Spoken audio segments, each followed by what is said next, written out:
सिंध सैयद मुराद अली शाह की तकलीद करते हो। जब वो लॉकडाउन करता है तो आप उसकी नकल करते हुए लॉकडाउन कर देते हो। आप उसकी इंतजार करते हो पहले वो कदम उठाए तो हम बाद में उस पे उसकी नकल करते हुए वही काम करें।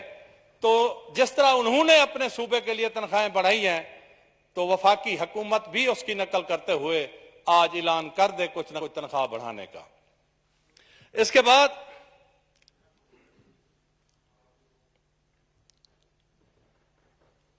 हमारा एक ज़राई मुल्क है। आपको पता है कि जो मौसमी तगय्युरात हैं इसकी वजह से गंदम की फसल इतनी मुतासिर हुई है कि जहां 40 या 50 मन एकड़ औसत आती थी वहां 10 से 12, 15 मन औसत आई है। अनसीजनल बारिशें और अचानक, क्योंकि जो मेरा इंतखाबी हल्का है एक तरफ सहरा है एक तरफ दरिया है, अचानक दरियाए चनाब में पानी आने की वजह से जो कच्चे की जमीनें थी, नीचे की जमीनें थी, ऐन उस वक्त पानी आया मार्च के महीने में जब फसल तैयार थी। वो गंदम की फसल खत्म हो गई, वहां सब्जियात खत्म हो गई, वहां खरबूज और तरबूज की फसल खत्म हो गई।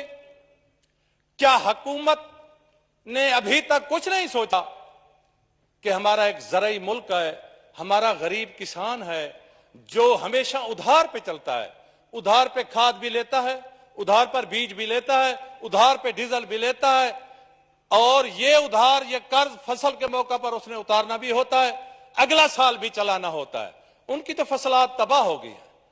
मैं हुकूमत से मुतालबा करता हूं, पूछना चाहता हूं कि आपने इस सैलाब से और बारिशों से मुतासरीन के लिए क्या किया है, और इसके अलावा किसान के साथ इतना जुल्म हो रहा है। जो ज़राई कनेक्शन है, एक तो ज़राई कनेक्शन जब लगाते हैं तो उसमें वापडा वाले इंसान की जान निकाल लेते हैं। वो 4 लाख 5 लाख का एस्टीमेट बनाते हैं, वो गरीब उधार पुधार चाहकर वो पे करता है। अब ज़राई कनेक्शन के जो बिल है वो तो कमर्शियल से भी बढ़ गए हैं। कहते हैं कि 2 बजे से रात 11 बजे तक आप ट्यूबवेल ना चलाएं। ये कौन सी पाबंदी है, ये कौन सा कदगन है? जब 2 से 11 बजे रात तक ना चले तो किस टाइम चले? जब वो उस वक्त चलाते हैं तो दुगना रेट करके इतना बिल भेज दिया जाता है। तो उससे बेहतर था वो 5 लाख ना भरता ज़राई कनेक्शन के लिए। तो इस पे नजरसानी की जाए और सही माने जो एक मुआहदा है उसके तहत किसान को रिलीफ दिया जाए। दूसरा सर, खाद और बीज का मसला है और ज़राई स्प्रे का मसला है। आप यकीन जाने तकरीबन इस हाउस में मैं तो समझता हूं 70-80% नुमाइंदगी जिम्मेदारों और काश्तकारों की होगी। मैं हल्फन कहता हूं कि मैंने खुद 6 स्प्रे करवाए हैं अपने आम के बाग को, लेकिन अभी तक न तेला खत्म हुआ है, न सुंडी खत्म हुई है, न वो कीड़ा खत्म हुआ है। क्या कभी कोई ऐसा प्लान बनाया है गवर्नमेंट ने, कोई इसका चेक एंड बैलेंस हो? ये जो ज़राई अद्वियात हैं ये क्यों नंबर 2 आती है? खादें 3-3 देते हैं, उसका कोई असर नहीं पड़ता, रेट रोज बरोज बढ़ रहे हैं। आप ज़राई मुल्क है, आप इस हालात में ज़राअत को संभाला दें। अगर आपकी ज़राअत बेहतर होगी तो इंशाअल्लाह ताला मैं दावे से कहता हूं कि मुल्क की मईशत भी बेहतर होगी। आप खाद को भी सस्ता करें, डीजल भी सस्ता करें, किसान को फैसिलिटेट करें और ज़राई अद्वियात भी दें। इसके साथ साथ जो आम की फसल है, इस मौजूदा हालात में एक तो आम की फसल कम हुई है, उसके एक्सपोर्ट को यकीनी बनाया जाए, आम को बाहर जरूर भेजा जाए। जनाब स्पीकर, वजीर आजम साहब अक्सर रियासत मदीना की बात करते हैं कि मुल्क का ऐसा निजाम बनाना चाहते हैं जिस तरह रियासत मदीना का निजाम है। बासियत इंसान और मुसलमान, जब मदीना पाक का नाम आता है तो हमारे सर झुक जाते हैं। हमें खुशी है कि जो रियासत मदीना का निजाम है हमारे मुल्क में भी हो। इस 100 अल्लाह के मुकद्दस पाक नामों के नीचे मैं सिर्फ आपसे यह मुतालबा करता हूं, आप देखें, आपकी तरफ से वो साइड राइट है, लेकिन हमारी तरफ से देखें तो हम राइट पर हैं। क्या हमारा ताल्लुक पाकिस्तान से नहीं है? खुदा ना खास्ता हमारा ताल्लुक किसी राह या मुसाद से है? हमारा ताल्लुक इंडिया से है। 2 साल हो गए, अपोजिशन के किसी अरकान को फंड नहीं दिए गए। क्या जो अपोजिशन में आते हैं, खुदा माफ करे, वो काफिर हो जाते हैं? अपोजिशन में तो मजबूत असाब के लोग होते हैं, अपोजिशन में हिम्मत वाले लोग होते हैं। मैं तो सलाम पेश करता हूं उन लोगों को जिन्होंने इस मुश्किल तरीन हालात में तमाम कदगन, तमाम पाबंदियां, तमाम आरोज और परिजेडिंग अफीसरों के फैसलों के बावजूद, पटवारी और पुलिस अफीसरान के दबाव के बावजूद पीपल्स पार्टी के लोगों को कामयाब कराया। तो मेरा आपसे मुतालबा है कि अगर आप मदीना रियासत के निजाम के दाई हैं तो हमें भी इंसाफ दें, जितना कि पीटीआई के अरकान को उनके हलके में पानी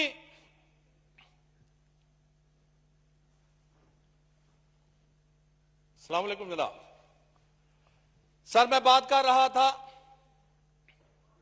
जितनी भी पीटीआई के अरकान को अपने हलका में पानी, बिजली, सुई, गैस, रोड, अस्पताल, स्कूल या रोजगार की जरूरत है, उतना ही हम अपोजिशन वालों को भी जरूरत है।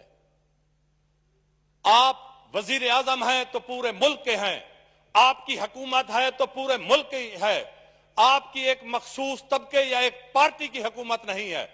आप पूरे मुल्क को बराबरी की बुनियाद पर फैसिलिटेट करें। मैं आपकी वसाता से एक यहां मुतालबा पेश करता हूं जो कि पिछले दिनों पंजाब असेंबली में पेश हुआ है और सिंध असेंबली में भी पेश हुआ है। रसूल खुदा सल्लल्लाहु अलैहि वसल्लम ने खुद फरमाया कि मैं अपनी उम्मत के लिए 2 चीजें छोड़कर जा रहा हूं, अपनी आल और आप पाक कुरान। आप अपने सफारती ताल्लुकात इस्तेमाल करते हुए हजरत पाक बीबी फातिमा ज़हरा सलामुल्लाह अलैहा और हजरत इमाम हसन अलैहिस्सलाम का रोजा तामीर करवाएं।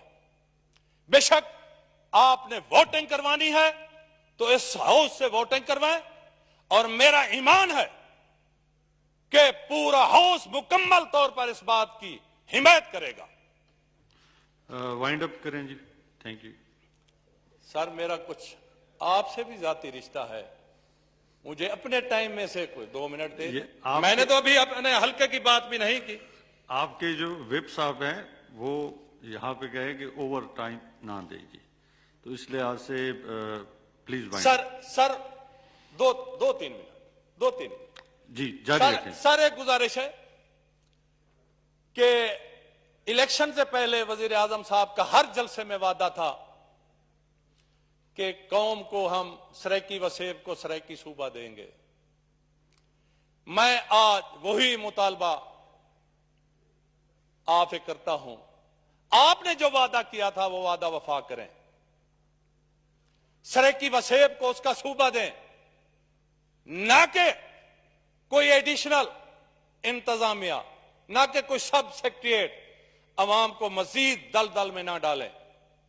एक तरफ लोग एडिशनल दफातर में जाएंगे, फिर उसे कंप्रीहेंसिव ताकतवर लोगों के पास लाहौर जाएंगे, ये तो और मुसीबत है। उससे बेहतर है अगर आप सूबा नहीं देते तो उससे बेहतर है वही लाहौर। ठीक है, आपने देना है तो पूरा कंप्रीहेंसिव सरायकी वसेब को सूबा दें। और दूसरी बात यह है कि पूरे मुल्क में चारों सूबों में सरायकी बोली जाती है। सरायकी इंतहाई मीठी जुबान है। केपीके के कुछ अजला में भी सरायकी टेक्स्ट बुक है और बलूचिस्तान या सिंध में भी मेरी इतला के मुताबिक कुछ अजला में सरायकी टेक्स्ट बुक है। जो पंजाब का वसीओ अरीज खित्ता जो सरगोदा खुशाब मियांवाली से लेकर बावलनगर भावलपुर कश्मीर तक जाता है, रुझान तक जाता है, तो इसमें सरायकी निसाब को शामिल किया जाए। मेरा एक और मुतालबा है, मेरे हल्के का अहम मसला है। पूरे मुजफ्फरगढ़ शहर में एक ही मेन ब्रांच है नेशनल बैंक की, जिसमें 30,000 पेंशनर हैं, जिसमें एफबीआर के मसाइल हैं, जिसमें मरकज और कौमी और सूबाई हुकूमतों के मामलात होते हैं, जिसमें गवर्नमेंट मुलाजमीन की तनख्वाहें होती हैं, और इतना बोझ होता है उस बैंक पर, तिल धरने की जगह नहीं होती। हर शहर में नेशनल बैंक की मेन ब्रांच के साथ एक सिटी ब्रांच होती है, तो मुजफ्फरगढ़ शहर में नेशनल बैंक की एक सिटी ब्रांच दी जाए। और इसी तरह मुजफ्फरगढ़ में नादरा का एक ऑफिस है, वहां दिन रात सुबह से लोग आते हैं, रात के 12 बजे तक कतार लगी रहती है। तो मेहरबानी करें उसके कोई एडिशनल दफातर दें। साथ ही खानपुर बग्गा शेर एक मेन कस्बा है, अगर वहां एक नादरा का ऑफिस खोल दिया जाए तो हल्का के इलाके की जिला की आवाम के लिए बेहतर होगा। और इसके साथ साथ लैंड रेवेन्यू रिकॉर्ड जो कंप्यूटराइज सेंटर हैं, वहां भी तिल धरने की जगह नहीं होती। उसका प्रोसेस इतना मुश्किल है। थैंक यू जी सर, उसका प्रोसेस इतना मुश्किल है। मेरी रिक्वेस्ट है हाउस से कि वो जो सेंटर हैं उन्हें कानून गोई तक, ताकि अवाम सही माने उससे मुस्तफीद हो सके। और दूसरा एक मसला है अहम, जो बहन भाइयों के खानदानी बहमी तबादला जात होते हैं जमीनों के, उन पर सर प्लीज सर 2-3 मिनट, बहन भाइयों के जो तबादला जात होते हैं उन पर भी इतने टैक्स हैं, वो नाकाबिले बर्दाश्त हैं। उससे तो बेहतर है कि इंसान कोई और प्रॉपर्टी खरीद ले। तो इसे जो है टैक्स फ्री किया जाए। जो खानदानी बहमी तबादला जात है उन्हें टैक्सों से फ्री किया जाए। इसी तरह सर, मेरे हल्का में एक तुर्की अस्पताल है जो पीपल्स पार्टी की गवर्नमेंट में सैयद यूसुफ रजा गिलानी ने उसकी बुनियाद रखी थी। मेरी इल्तजा है कि उसे कोरोना, साउथ पंजाब का कोरोना के लिए मरकज बनाया गया है। अगर उसी अस्पताल को अपग्रेड करके 500 बेड का अस्पताल दिया जाए तो बेहतर होगा, और उसे वहां के जो डॉक्टर हैं उन्हें भी फैसिलिटेट किया जाए। और इसी तरह सर, इसी हाउस से मुझसे वादा किया गया था कि मेरे मुतालबे पर कि आइंदा बजट में मुजफ्फरगढ़ 47 लाख आबादी का जिला है, यूनिवर्सिटी के लिए फंड्स रखे जाएंगे। मेरी आपसे इल्तजा है कि मुजफ्फरगढ़ डिस्ट्रिक्ट को एक कंप्रीहेंसिव यूनिवर्सिटी दी जाए। मेरी आपसे इल्तजा है कि मुजफ्फरगढ़ के गिरदोनवाह में और मुजफ्फरगढ़ के शहर में मोहल्ला है बिहारी कॉलोनी, टिब्बा करीमाबाद, बिलाल नगर, वहां मीठे का पानी, पीने का मीठा पानी नहीं है, उसका बंदोबस्त कराया जाए। शुक्रिया। साथ ही सर 2 मिनट प्लीज सर, साथ ही एक पाइपलाइन गुजरती है जेनको थर्मल पावर की। पहले वो उससे मीठा पानी देते थे पीने के लिए, अब वो पानी उन्होंने खत्म कर दिया है। जेनको थर्मल पावर को हिदायत की जाए कि जो आपके कुर्ब में है वहां आलूदगी तो देते हैं आप, अगर वहां उन लोगों को मीठा पानी भी पीने के लिए दे दें तो ये खुदा तरसी होगी। मेरे काफी से इलाके हैं, थल का इलाका है, वहां शशमई नहर है। अब वो शशमई खत्म हो गई है, 6 माह भी नहीं रही, अब तो 1-2 माह में पानी मिलता है। हर वाराबंदी पर जी अब इसका वारा खत्म हो गया है, अगले महीने का वारा है, तीसरे महीने का वारा है। सर जो शशमई नहर है प्लीज सर 2 मिनट आखिरी 2 मिनट वादा है जी शबीर अली साहब आखिरी 2 मिनट आप मेहरबानी करें। जो सस्पेंड ले रहे हैं उनका ट्रायल तक पानी पहुंचना चाहिए।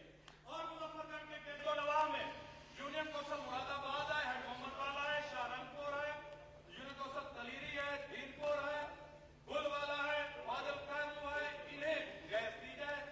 और एक थैंक यू जी, आप बैठ जाइए, तशरीफ रखिए। आपसे अरेंजमेंट एक बात जी मार साहब को 1 minute find out. MM road तो पिछले साल बजट में रखा गया था, वो आपका भी है, वो मियां शबीर अली कुरैशी के मिनिस्टर साहब का भी है, वो सनाउल्लाह खां मस्ती खेल का भी है, वो वजीर आजम का भी है, वो मुझे भी लगता है ये पाकिस्तान की मरकजी शहरा है जो त्रंडा बम्बन पनाह से बरास्ता मियां वाली और तलगंग तक पहुंचती है। अगर इसे हम सी पैक में डाल दें और इस पर काम शुरू करा दें Thank you, तो पूरे thank- मुल्क के लिए बेहतर thank होगा। you. जी जनाब, आखिर में एक बात मेरा भाई सनाउल्लाह मस्ती खेल कह गया था कि मैंने अब निकाह कर लिया है इमरान खान से। थैंक यू जी मैं शबीर उनसे अली पूछना साहब। चाहता हूं कि उसने इद्दत भी पूरी की है, शबीर अली कम साहब अज कम इद्दत तो पूरी कर लेना। खुदा हाफिज, शुक्रिया। बिस्मिल्लाहिर्रहमानिर्रहीम। शुक्रिया जनाब स्पीकर।